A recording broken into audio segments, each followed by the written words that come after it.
Hello all, welcome to News Plus Delhi on 22nd October. Let's start with today's videos.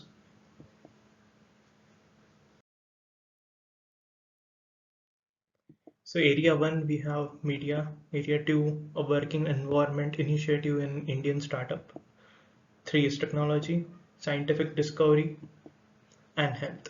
So let's start with the first one.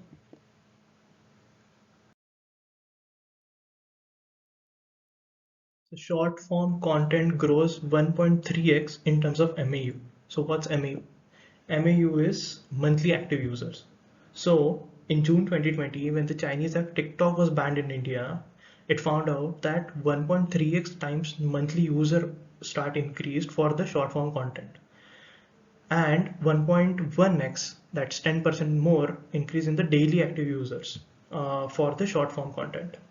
So this research is from Redshare Consulting, and the report says that despite of the ban of TikTok app, domestic apps have significantly grown in the past 1 year, and the short form video continues to grow its journey. The overall time spent on social media has been organically grown by 8%.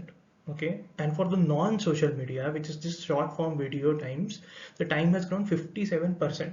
So now we are seeing a shift from text, images, videos, and now the new technology or the new medium is short form videos. So coming to the second story, Swiggy to offer paid time off during periods for their women or female delivery partners. So the Swiggy's women delivery partner can offer 2 days in a month for paid time off during their periods, and in those 2 days they will make sure, or Swiggy will make sure that they receive a minimum earning which is guaranteed.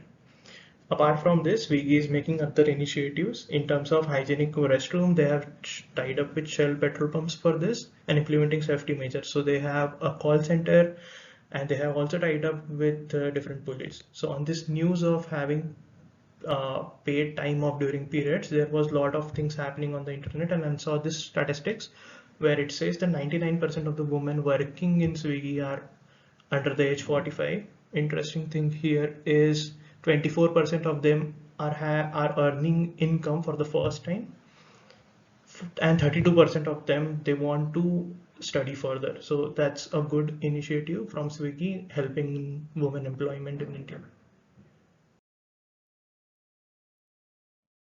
The third area of technology is crisis alert app providing crucial information in Kabul. So as Taliban has took over Afghanistan and the Afghan capital, which is Kabul, residents are finding it difficult to get real-time information about what's happening in the city. So Sara Vahedi, she has taken a team together and developed an app called as ETSAP. Okay, so this relies on cloud source information from citizens to send real-time information, whether it's a bomb attack or power outage or even traffic jam.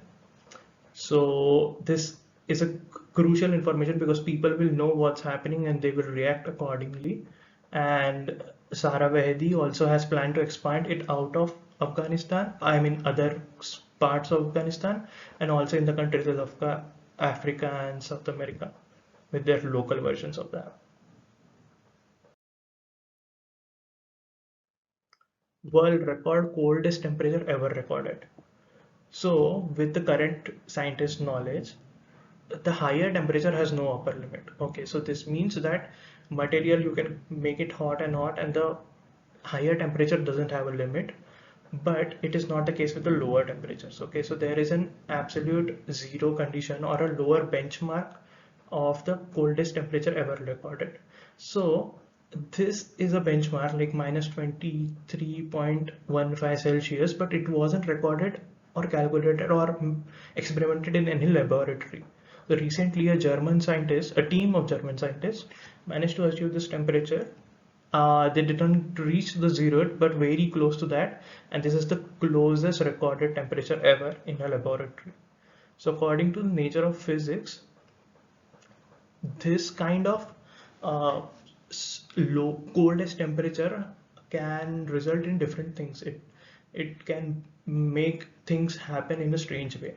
One of these is that a light can become liquid in such a temperature, and it can be poured into a container, and even atoms can exist in this one place.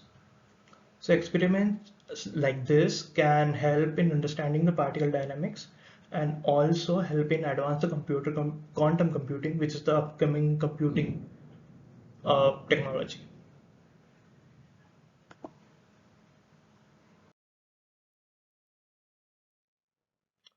So the last thing is scientific power of live music. Interesting.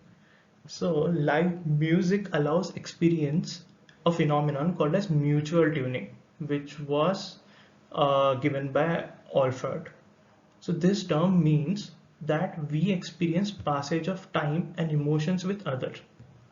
So whenever we are going on a live concert, because of this phenomenon or because of this pleasurable event, we synchronize with the people around us, and which makes the music or dance or whatever live performance very so much powerful.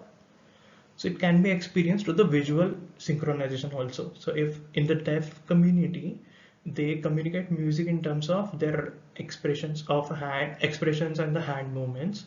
So the collective interpretations of all these deaf community people of these facial gestures promotes the sense of unity.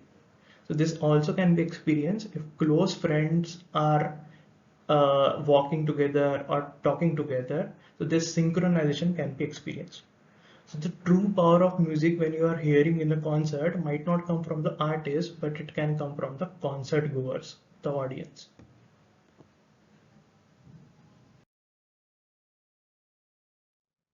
So that's all for today. Thank you for joining me in this video. Hope you like it. See you tomorrow. Bye bye.